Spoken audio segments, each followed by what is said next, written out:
कुठल्याही याच्यात म्हणजे महाराष्ट्रातला शेतकरी हा आपल्या कुठल्याही सरकारचा कोर असतो.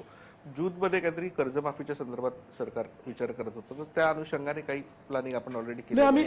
आम्ही कर्जमाफी जी आहे ती निश्चितपणे करणार आहोत. त्या संदर्भातली आमची कमिटी आता काम करते आहे.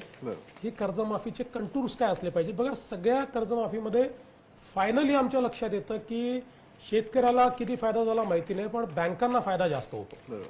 त्यामुळे शेतकऱ्याला फायदा कसा देता येईल, त्याला त्या दुष्टचक्रातनं काही काळ तरी बाहेर कसं काढता येईल याचा आपल्याला विचार करावा लागेल. म्हणून आपल्याला कशा पद्धतीनं कर्जमाफी करायची याच्या संदर्भातली कमिटी काम करते. आपण बघा 17ला आपण कर्जमाफी केली, 20ला आपण कर्जमाफी केली. इतक्या फास्ट कर्जमाफी 2-2, 3-3 वेळा करायची वेळ येणं याचाच अर्थ कुठेतरी सिस्टीम चुकते आहे. तर त्या सिस्टीमला योग्य पद्धतीनं कसं वापरता येईल हा आमचा प्रयत्न आहे.